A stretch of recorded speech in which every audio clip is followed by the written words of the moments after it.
Welcome, everyone. Parents, friends, faculty, staff, and graduates. I'm Paula Morantz-Cohen, Dean of the Pennoni Honors College, and it's my pleasure to welcome you to Drexel's 129th commencement and to the 4th commencement for the custom design major. As a program, you are the babies of the university, but I also think you are the most forward-looking of Drexel graduates. Your kind of work is bound to become more important as we move further into the 21st century. We're thinking across disciplines, solving new sorts of problems, and taking responsibility for your own learning will become the model for success. We are so proud to have you as sole degree recipients from the Pennoni Honors College. As some of you know, we have many honors graduates, but you are the only diploma recipients from the college. And we're very proud to have this space, this marvelous space, assigned to us for the graduation. You happen to embody the spirit of cross-disciplinarity, curiosity, and self-motivation that the Honors College stands for in all its endeavors. We hope that you will continue to be dedicated alumni to our college. Will visit us and will meet with future students who may be interested in this non-traditional major. We need you to come back and mentor them and to inspire them. I congratulate you, and I also want to congratulate your dedicated and talented staff, the faculty who have been involved in mentoring you, and the director for the Center for Disciplinary Inquiry, Kevin Egan, and the program manager, Anna Nye. They've shepherded you through this process with the help of your faculty mentors. This is a great day, and I congratulate you. Now it's my pleasure to introduce Kevin Egan, director of the program, to recognize our students.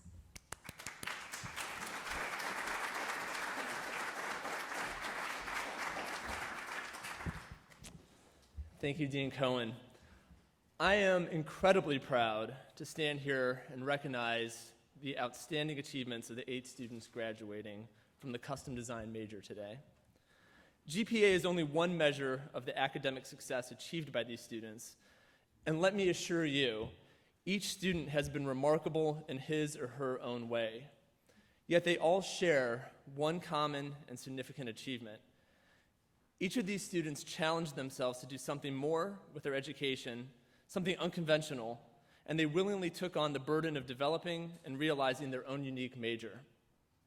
A feat which requires brains, guts, and grit. And I can attest, after having worked with them for several years, these students are unparalleled in those areas. Nevertheless, it is nice to have an excellent GPA to go along with those intangibles, so I'd like to recognize the undergraduate students who have demonstrated outstanding academic achievement at Drexel as reflected in their final grade point averages. Students who graduate with a GPA between 3.5 and 3.7 are designated cum laude or with honor. Cum laude graduates of the custom design major are Emma Fowler, Amanda Kraft, and Peyton Perrott.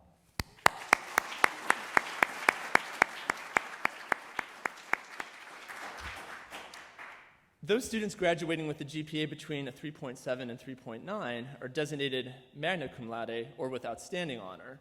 Magna cum laude graduates of the custom design major are Kevin Jablonowski and Nicole Visser.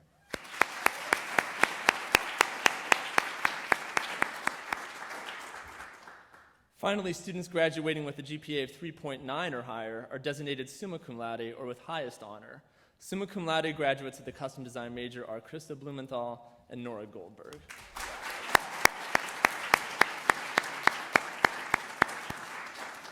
Congratulations to you all for that. I also want to make a very quick comment. The custom design students, as they found their way to the seats, found themselves with some books sitting on the seats for them. The reason for this is when I graduated from my undergraduate institution years ago, my mentor and advisor handed me a book on the day of my graduation, which was totally a surprise to me. And it really, it marked for me sort of a passage into the next stage of my life. I thought, here I am now, an equal with somebody who I've revered and respected so much. And it really touched me and stuck with me all these years. So I wanted to make that a tradition that continues on in the program that we run here.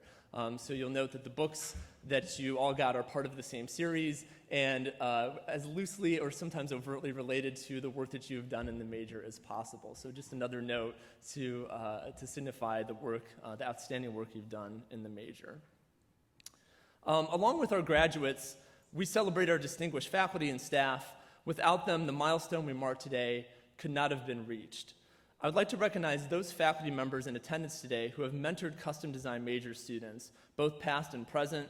Their dedication to working with and guiding our students is critical to their success, and I want to offer my personal thanks for their continued collegiality and support. If you would please rise when I state your name for recognition. Jonathan Deutsch.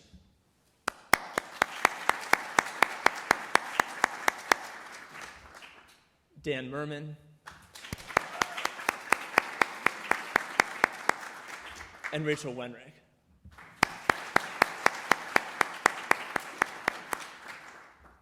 We also couldn't exist and be as successful as a program without the support of our colleagues in the Pennoni Honors College. I would like for all the staff in the Honors College who are in attendance to please stand and be recognized as well.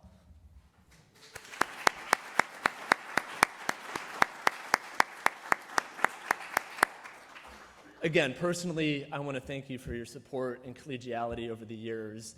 I don't know where this program would be if it weren't for all of you in each of your individual ways helping us along the way. Now it's my pleasure to introduce our keynote speaker for the morning. Really excited to have Hunter Tura join us today. I kind of reached out to Hunter on a whim. We had seen an exhibit of Bruce Mao design at the Philadelphia Museum of Art, and I was actually so struck by it that we took all of the seniors to see the exhibit as well. And it was a really inspirational installation. And so sort of on a whim, I reached out to Bruce Mao's namesake design organization and got a really friendly email back from Hunter, who's the CEO and president of the organization. And I thought, wow, this is amazing that he'd be willing to reach out to some no-name who just sort of cold emailed him. And I thought maybe he would be interested in joining us to give a little bit of a talk. It seemed like his background and disposition fit really well with the kind of ethos that we've been trying to instill in this program. So I'm very excited to introduce him here.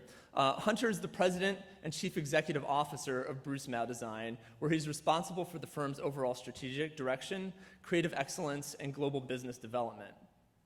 Hunter's passion is for building truly great teams. I'd like to think that we've built a truly great team here, so that's apropos, helping develop strategies and driving growth for clients and brands. Over the course of the past 2 decades, he has worked with business, cultural, and design leaders from organizations such as Samsung, GE, Unilever, Sonos, Harvard University, and the University of Pennsylvania, among others, on a range of design initiatives. Currently, he is overseeing large-scale brand design efforts for the John F. Kennedy Center for the Performing Arts and the New Design Society in Shenzhen, China, in partnership with the Victoria and Albert Museums. He serves as an external advisor and guest lecturer of Designs Holding, where he organized the first Brand X conference in May of 2015. Additionally, he has served under the design faculty of the University of California, Berkeley, Columbia University, and the California College of the Arts, and has been a lecturer and guest critic at universities and conferences worldwide. He received his BA from Haverford College in the Growth and Structure of Cities and has a Master of Architecture degree from the Harvard University Graduate School of Design. Please join me in welcoming Hunter Tura.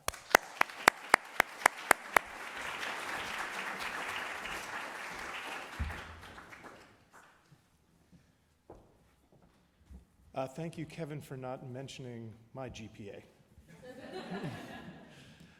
First of all, I would like to thank Dean Cohen and Dr. Egan for extending this very kind invitation for me to share some thoughts with you all on this very special day. And I'd also like to congratulate the class of 2016. You have all worked for this moment, and you should be very proud.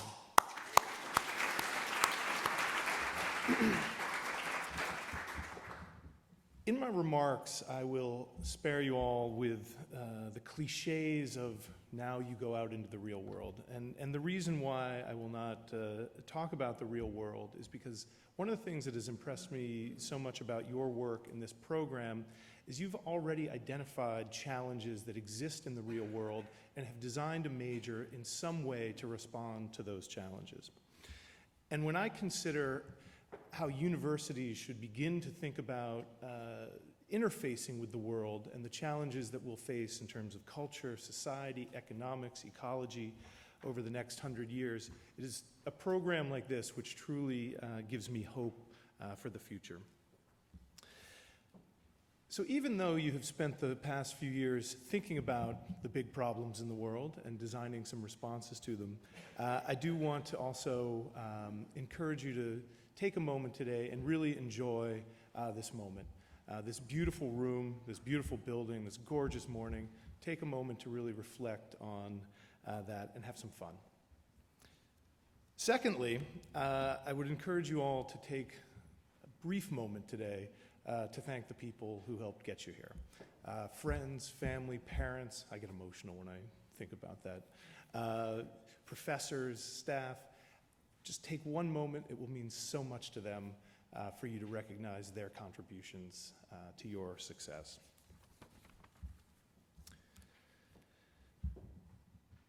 It's a true honor to be here this morning. Many years ago, I went to school not far from here, as Kevin mentioned, and in 1992, going to see Fugazi at the old Drexel Student Activities Center, it would be hard for me to imagine that one day I would be speaking in a graduation ceremony here. And I'm going to speak today about something that I know that you all are thinking a lot about because you already have designed such an innovative set of responses to real-world conditions. But I'm going to talk about this idea of innovation. And I'm going to do a quick test before I get into my talk. I think this will work.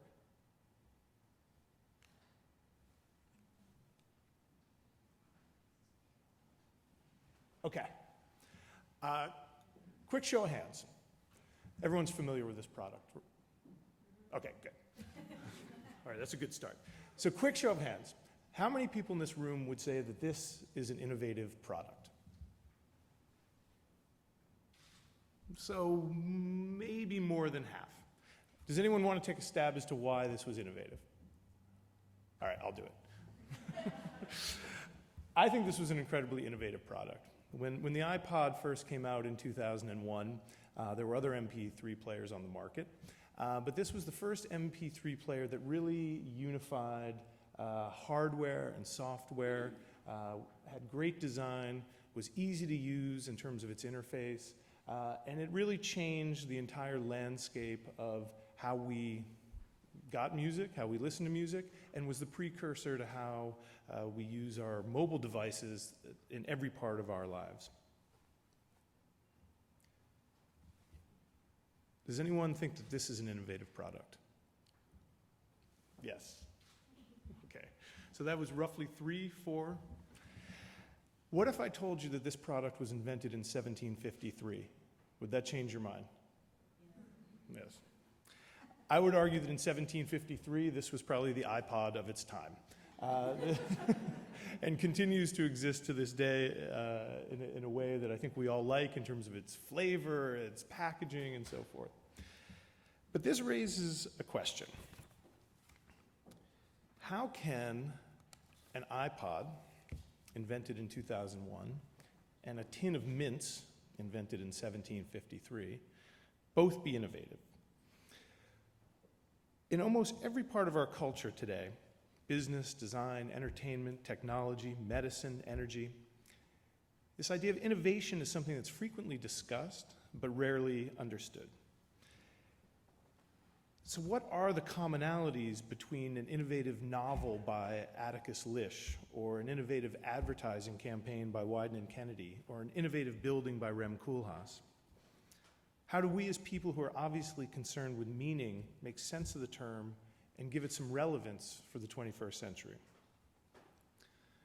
So, in my work, my interdisciplinary work, I've developed what I call 7 laws of innovation. These are some tips for you to go out into the world with to evaluate how new, how effective things that are branded or termed innovative might be.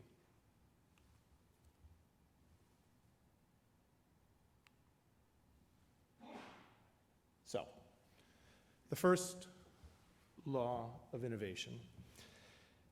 Innovation is work. I think that sometimes it is thought that innovation comes by some divine moment of clarity. But in fact, most innovative products or services take a long time to develop, refine. There are setbacks. Innovation is work.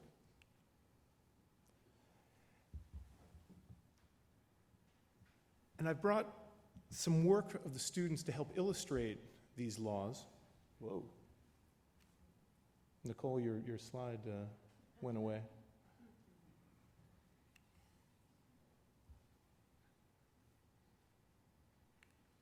I don't know where I'm supposed to be pointing. Well, I'll say a little bit about Nicole's work. Let's see.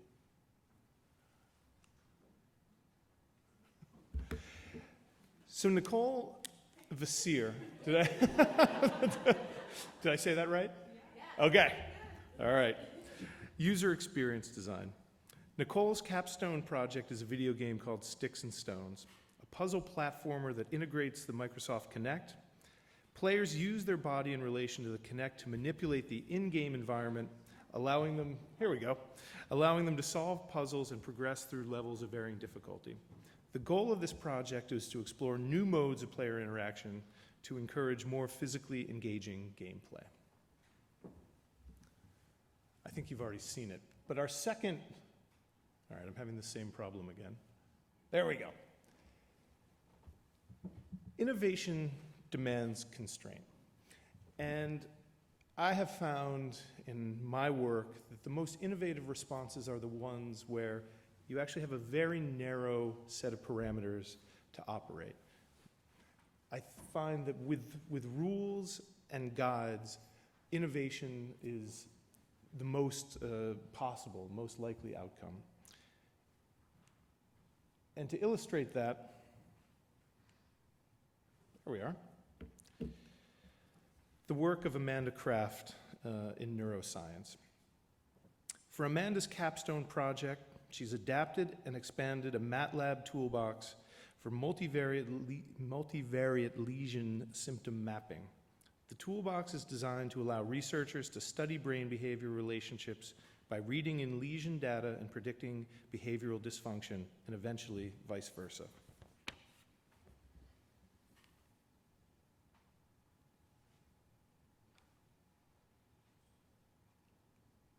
This is almost becoming like a comedy thing, right?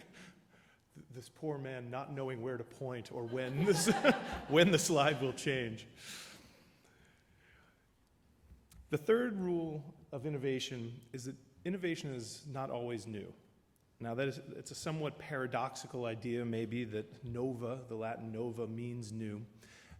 But innovation is sometimes possible from synthesizing existing real-world conditions and looking at them in a new way.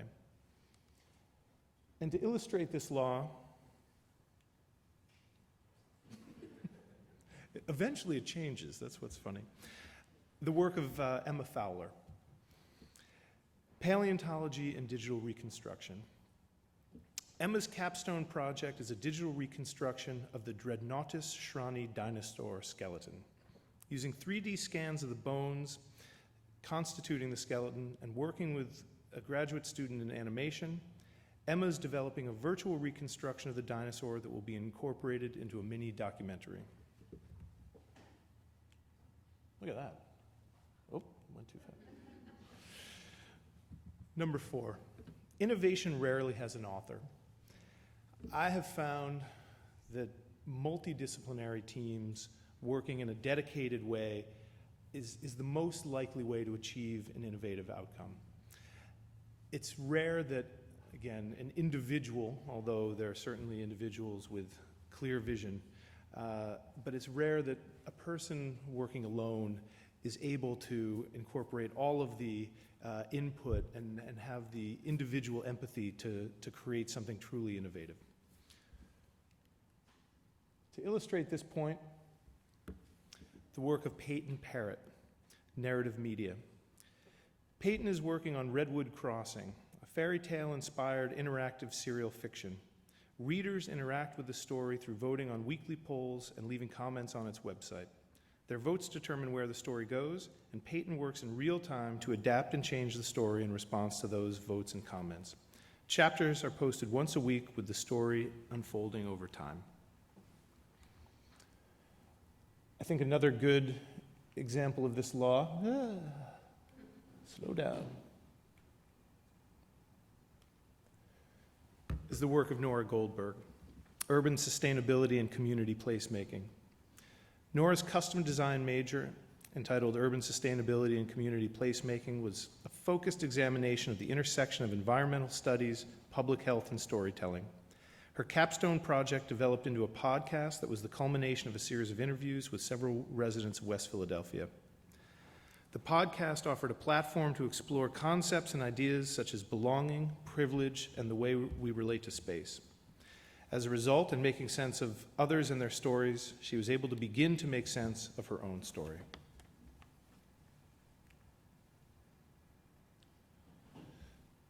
The next law, innovation shouldn't be the aim. I tell a story in my own work of designing a wine bar in Hong Kong, and as part of what we were asked to design, there was a shopping bag. And if I had gone in saying, we're going to design an innovative shopping bag, I doubt it would have been all that innovative. But the more we worked with this client and the more we understood their customers, we realized that most of their customers were traveling businessmen who would buy a $250 bottle of wine and want to get that into their luggage. And we designed an inflatable shopping bag that allowed the wine to be in their luggage and not break. It was a pretty innovative shopping bag. But if we had gone in thinking, we're going to make this innovative, the outcome, innovation would have been unlikely. To illustrate this point is the work of Kevin Jablanowski. Did I say that correctly? Okay. Cryptography and steganography. The effective training and awareness go a long way to improve the cybersecurity of an organization. Kevin is developing his research to insider threats to cybersecurity by examining the way Drexel University handles security training and awareness for its employees. Based on his examination, he hopes to create a set of practical recommendations that can be implemented to help mitigate some of the cybersecurity risks that face the university. The sixth law, innovation isn't always good, and what's good isn't always innovative. I typically at this point will show an image of New Coke that was developed in 1985, which says it all. But to talk about this law, the work of Krista Blumenthal, Sustainable Food Entrepreneurship. There we are. Krista's capstone project as a food studies and entrepreneurship major consisted of a business proposal and pitch for a healthy, sustainability-focused, fast casual restaurant that she would hope to open. Beyond the business plan, the project included a food writing foreword of her background in food entrepreneurship, a public relations and social media plan, as well as a highly visual website to represent the various textual components and images. The project combined all components of food and entrepreneurship that she studied throughout her time at Drexel and through her various experiential co-op experiences in the food industry.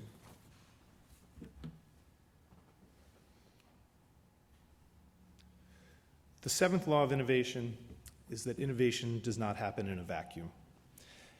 Innovation happens in response to real-world conditions. And the work that I'd like to illustrate this point is the work of Maura Jarvis, Sustainable Product Design. Mora's capstone work explores the ethical choices consumers make when they use their buying power to support businesses that may or may not employ transparent and sustainable practices. This project aims to engage the public with a print campaign that challenges consumers to acknowledge their positive or negative impact on the people and places along the supply chain of their products. Mora is looking forward to better understanding how consumers can be motivated to buy consciously, educating them with appropriate resources, and eventually leading a shift in product development. It's my view that these 7 laws, and illustrated by the truly innovative work of this great group of students, can help us make sense of innovation and give us the ability to evaluate the seemingly new or transformative in the future. But I want to leave you all with one bit of advice. As innovative as your work may be, go forward and pursue your work with both humility and humanity. It's these qualities that will help keep you grounded and ultimately open and receptive to new ideas. These qualities will also make you a better collaborator, which, as we know, is essential to taking on the thorny challenges that await you from here. Congratulations again to the class of 2016, and go forth and make something new.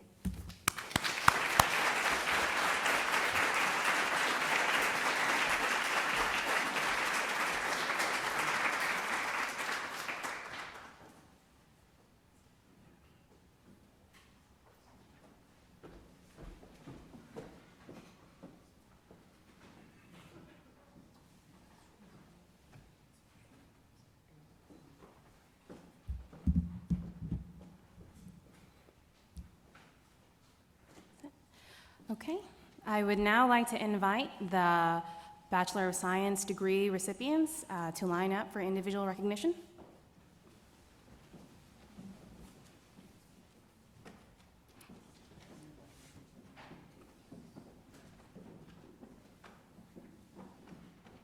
When I announce your name, please approach and receive your scroll from Dean Cohen.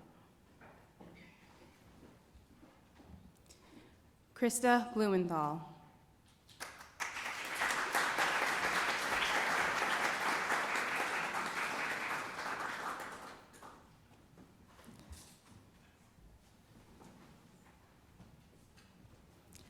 Emma Fowler.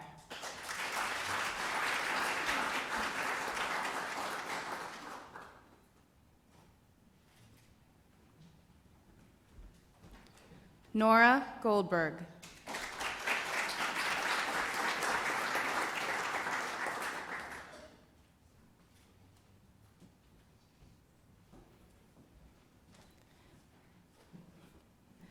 Kevin Jablanowski.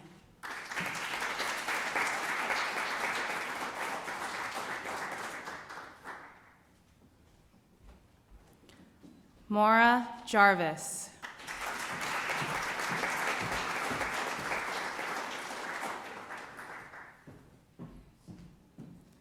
Amanda Kraft.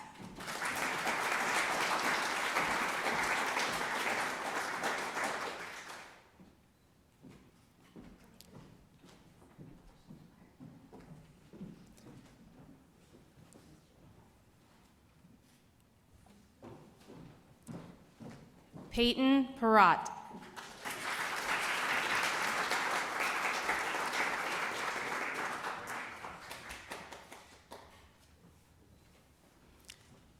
Nicole Visier.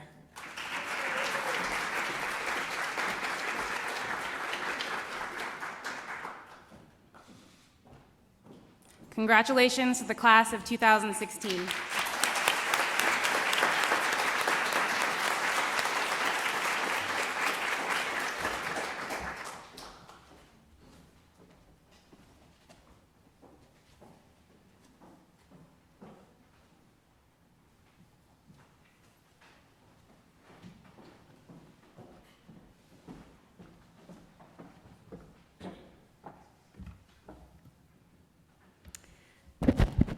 Drexel University enjoys a long-standing tradition of involvement and participation by its alumni in every aspect of university life.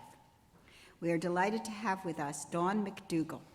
Dawn is a 2015 graduate of the custom design major, and she currently works on the product team of Gov Delivery, a company that makes data open and accessible to citizens. She also serves as executive director of Code for Philly, a position that fuels her passion to use technology and data as a mode of civic engagement. Dawn, can you stand?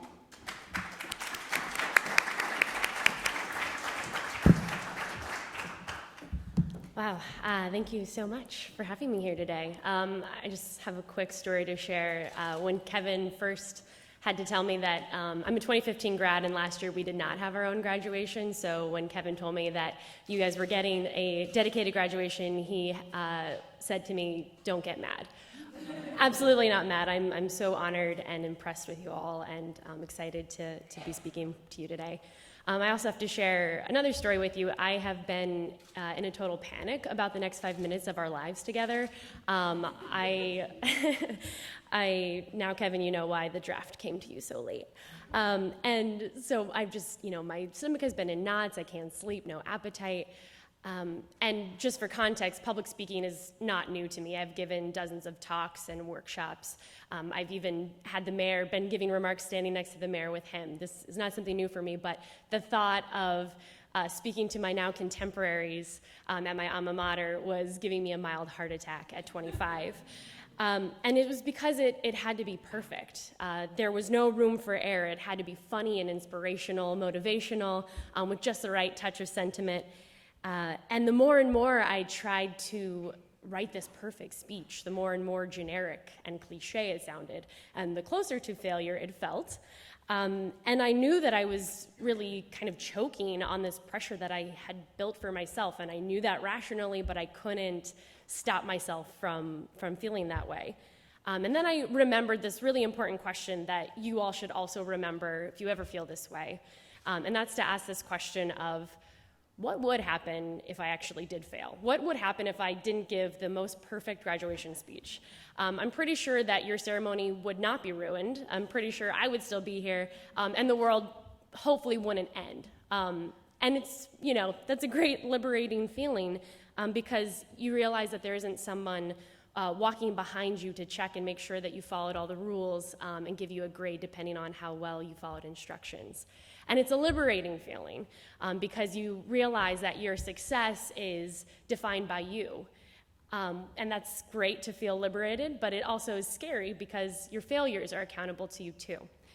So I want to share 5 lessons that I have learned in my time in the custom design major and in my time now as an alumna. And they're lessons that I continue to learn, but they help strike the balance between having that high standard of reaching for something more, and also accountability for when you do make mistakes and have failures. So number 1, first and foremost, be authentic. Be true to yourself, and the way that you can do this is figure out what are those foundational guiding lights that keep you honest with yourself and consistent with yourself so that you can truly be authentic. Number 2, be bold and look to help. Embrace the opportunities that look completely disorganized, risky, and definitely a lot of work. As a young professional, you have a lot to learn and you have a lot to prove. So the places that need the most help are also the places that have the greatest opportunity. You can get results that are tangible and measurable, but you can also flex your creative skills that you've developed over the last 4 or 5 years and get to really test out new ideas. So be bold wherever you are and don't wait to be asked to help. Number 3, be humble, ask for feedback and critique often and accept it graciously. This is an ongoing practice for myself. This is very hard to accomplish because you're Drexel students, you're smart, you're valuable, you're ready to take over the world with your youthful energy and ideas that no one else has had ever. But as much as you've sold yourself on you, don't forget that you still have a lot to learn. And you should listen and learn from the people around you, even if you don't always agree, and never lose your appetite to learn something new. Number 4, have empathy always. As you are dealing with another person, as you're dealing with a business deal, as you're dealing with a product, as you're teaching someone something new, try to understand where they're coming from and where they're going. By truly caring about the other side of the equation and seeking mutual benefit, you will be incredibly more successful than if you only cared about your side and your individual benefit. Number 5, exhaustively appreciate the people who support you. I think that's been a theme that all of our speakers have shared today. It cannot be understated. These are the people who got you here today. You wouldn't be here without them. Don't ever forget that, and don't let them forget that. And I want to, in particular, just say thank you to all of the faculty and staff who helped me get to the place where I am today, particularly Kevin Egan, who has always been a mentor and now friend, and in our time growing together in the custom design major, he always supported me as a student, challenged me as a student, and challenged me as an individual. So thank you, Kevin, for that. So I just want to say thank you for having me here today. Congratulations again to all of you. I'm so excited to have you as contemporaries, and I know you're going to take over the world, and I'll just sit by and watch. Thank you.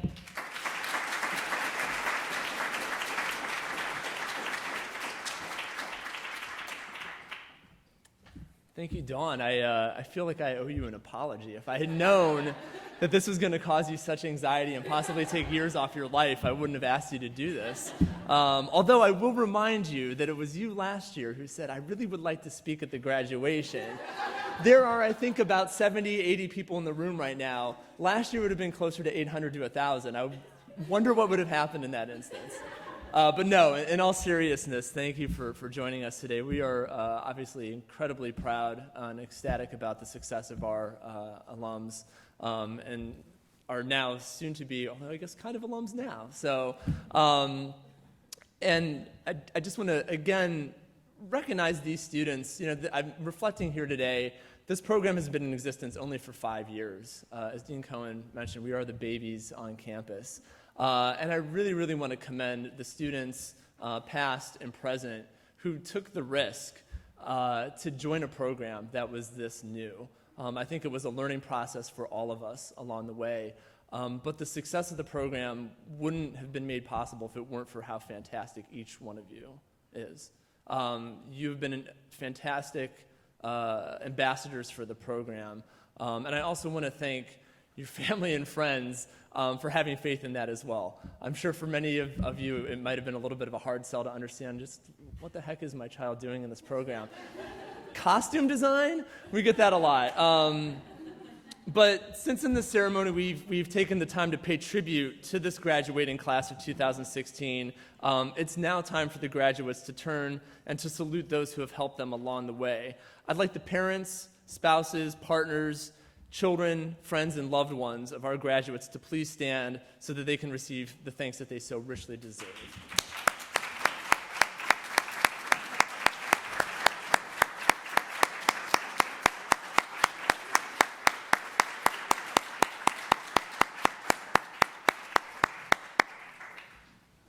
Again, kudos to all of you. Thank you for providing such a solid foundation for your children and our students to build off of. Now I'd also like the members of the class of 2016 to stand and salute the professors and mentors at Drexel University that have helped them along the way.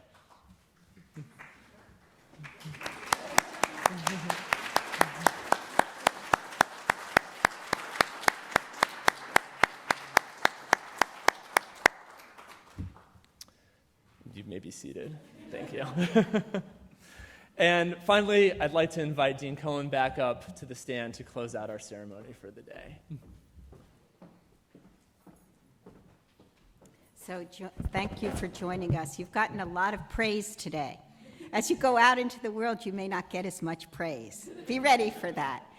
I think it's interesting you got 7 rules for innovation and 5 rules for success. So that's 12 things to keep in mind.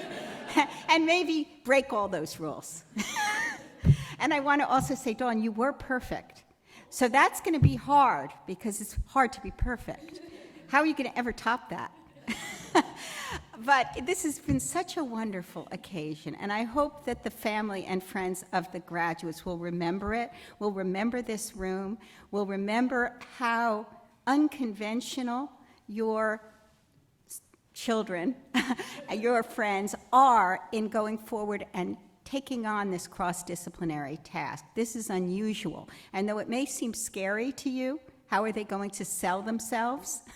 I think that they will be stronger in the 21st century marketplace and as people because of what they've done. So again, congratulations. Please keep in touch with us. You are our graduates, the Pennoni Honors College. We want to hear back from you. We want you to stay connected. You are going to help make us strong.